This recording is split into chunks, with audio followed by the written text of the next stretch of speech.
এইটা কিন্তু একটা স্মার্টফোনের বক্স এবং উপরে কি লেখা আছে অ্যাস্টন মার্টিন ফর্মুলা 1 টিম। বুঝতে পারছেন কোন ফোন এটা? Realme GT7 dream addition finally আমাদের স্টুডিওতে। সংবাদ আছে দুইটা, ভালো এবং মন্দ। কোনটা আগে শুনতে চান? ভালোটা যদি শুনতে চান সেক্ষেত্রে বলবো বাংলাদেশ রিয়েলমি আমাদের কাছে এই জিনিসটা পাঠিয়েছে, অফিসিয়াল রিয়েলমি এটা পাঠিয়েছে। বাট দুঃখের নিউজ হলো বাংলাদেশে এটা তারা অফিসিয়ালি লঞ্চ করছে না। কি একটা কাণ্ড বলেন তো। এনিওয়ে, এই যে ড্রিম এডিশন এটা কিন্তু খুবই স্পেশাল। অ্যাস্টন মার্টিনের সাথে ওরা কোলাবোরেশন করেছে এবং বলতে পারেন ওদের কোলাবোরেশনের মধ্যে দিয়েই কিন্তু এই ডিজাইনটা হয়েছে। খুবই স্পেশাল ইউনিক ডিজাইনে এসছে। আবার এই স্পেশাল এডিশনের বক্সটাও অনেক বড় সড়ো। আমরা খুলে দেখবো বক্সের মাঝে কী কী রয়েছে এবং ফোনটাতেই বা কী কী থাকছে। খুবই স্পেশাল কিছু, চলুন ঝটপট খুলে ফেলা যাক। অ্যাট ফার্স্ট আমি এটাই বলবো, বক্সটার ওজন যথেষ্টই ভারী। উপরে লেখা আছে অ্যাস্টন মার্টিন এবং তার লোগো, তার নিচেই ফর্মুলা 1 টিম। চলুন ঝটপট খুলে ফেলা যাক। Alright, by the way Realme GT7 প্রোর এর লঞ্চিং ইভেন্টে আমরা মালয়েশিয়াতে গিয়েছিলাম, আপনাদের নিশ্চয়ই মনে আছে। তো এটা হলো রিয়েলমি GT7 সিরিজের ড্রিম এডিশন। অলরাইট, এটা এইভাবে বোধহয় খুলবে। ওয়াও নাইস, খুব সুন্দরভাবে ওপেন হয়ে যাচ্ছে এবং ভিতরেই আমরা দেখতে পাচ্ছি আরও একটা প্যাকেটের মতো কিছু বা এনভেলপের মতো। সো এটাকে যদি ফার্স্টে আমরা একটু খুলে দেখতে চাই, এটা এই পাশ থেকে খুলতে হবে।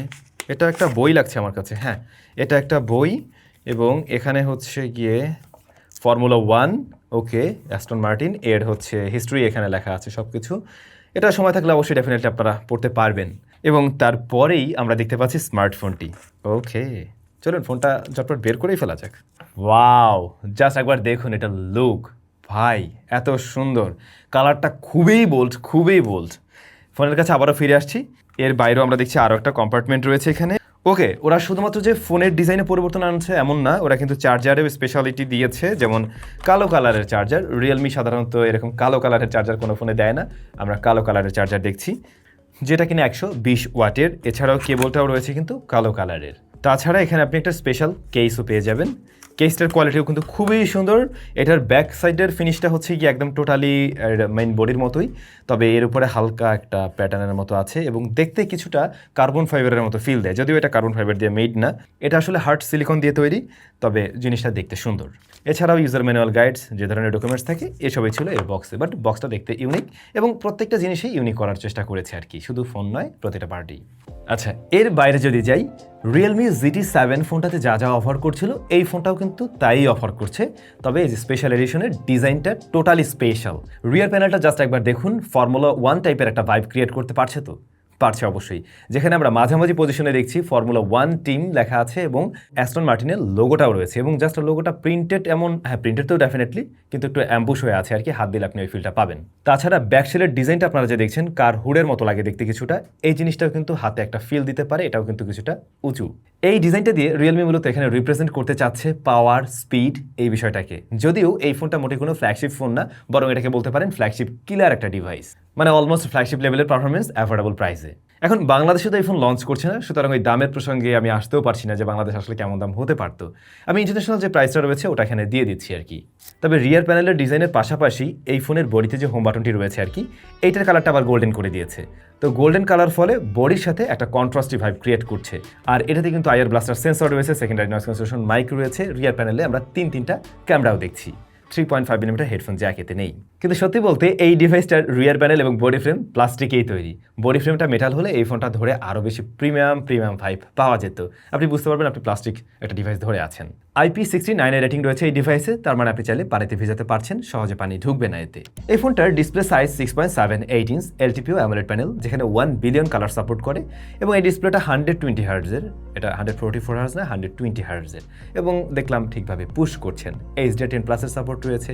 নেটফ্লিক্স, ইউটিউবের ক্ষেত্রে HDR এর সাপোর্ট পাওয়া যাচ্ছে এবং ইউটিউবে আমরা HDR কন্টেন্ট 60 fps প্লে করে দেখছিলাম, সেগুলো প্লেব্যাকে কোনো সমস্যা দেয়নি। 6000 নিটস পিক ব্রাইটনেস আছে, যেটা ইনসেন লেভেলের, এবং এই ডিভাইসে আপনি 6000 নিটস আসলে সবসময় পাবেন, ব্যাপারটা এমন না বা বাড়ালে ওভাবে বেড়ে যাবে বা আউটডোরে গেলেন একদম ওরকম 6000 নিটস পিক ব্রাইটনেস দিয়ে দেবে, অত ব্রাইটনেস আপনি নিতেই পারবেন না আপনার চোখ। তো মূলত ওটা আসলে নির্দিষ্ট কোনো পিক্সেলে সময় বিশেষ শো করতে পারে, বাট এমনিতে এটা ডিরেক্ট সানলাইটে চালানোর উপযোগী ছিল একদমই। কর্নিং গরিলা গ্লাস 7i এর প্রোটেকশন রয়েছে এখানে, আর ফিঙ্গারপ্রিন্ট স্ক্যানারটা ডিসপ্লের নিচে অবশ্যই, বাট ডিসপ্লের বেশ লোয়ার পোর্শনের দিকে এটা চলে আসছে। ফোনটা যথেষ্ট লম্বা হওয়ার কারণে আপনার হাত এখানে নিতে বেশ কিছুটা কষ্ট হবে। আস্তে ধীরে হয়তো এর সাথে ইউজ টু হয়ে যেতে পারবেন, তবে এই পজিশনে থাকলে ঠিক হতো। আর যদি কিনা আপনি ঠিকঠাকভাবে এখানে রিসেট করতে পারেন, সেক্ষেত্রে আবার এটা দ্রুতই আনলক করতে পারছে।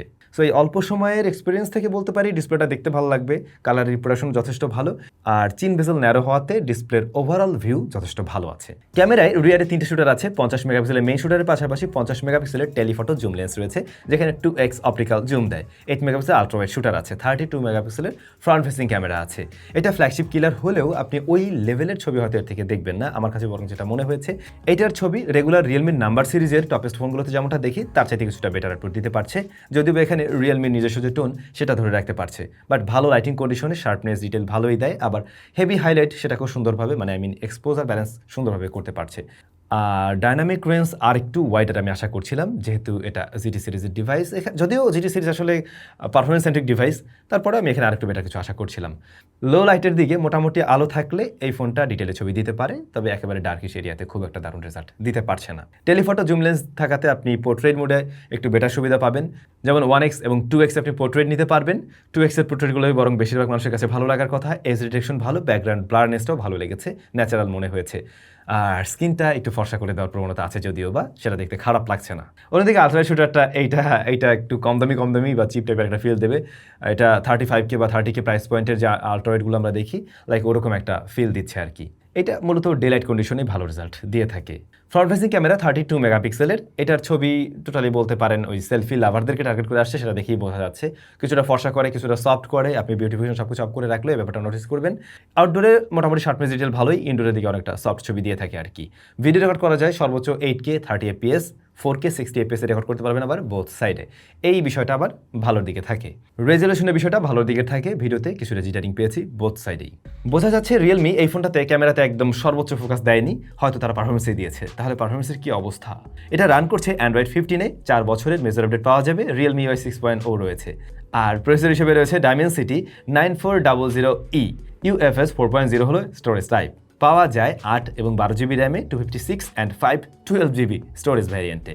তো পারফরমেন্স সেকশনে এসে আমরা ভালো কিছু দেখছি।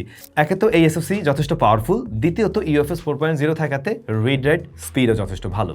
এবং এই ফোনটা বলতে পারেন পাওয়ার সেন্ট্রিক বা পারফরমেন্স সেন্ট্রিক একটা ডিভাইস। আপনি এটা দিয়ে ডে টু ডে টাস্ক খুব ভালোভাবে হ্যান্ডেল করতে পারবেন। ফোনটা গরম হয় না রেগুলার কাজবাজ করতে গিয়ে। App open close time super ফাস্টার বলতে পারি, যেটা আমরা একদম ফ্ল্যাগশিপ ফোন থেকে আশা করি, ওইটুক ফাস্টার গতিতেই এটা ওপেন ক্লোজ করছে। র্যাম ম্যানেজমেন্ট ভালো, 8GB র্যাম ভ্যারিয়েন্টে যথেষ্ট ভালো পারফরমেন্স করতে পারে। অ্যাট এ টাইম আপনি বেশ কিছু অ্যাপ্লিকেশন নিয়ে কাজ করতে পারবেন লং টাইম রেখেও। তাছাড়া গেমিংয়েও কিন্তু উনি বেশ ভালো রেজাল্ট দিচ্ছে। গেমিংয়ের জন্য স্পেশাল কিছু মোড আছে এতে।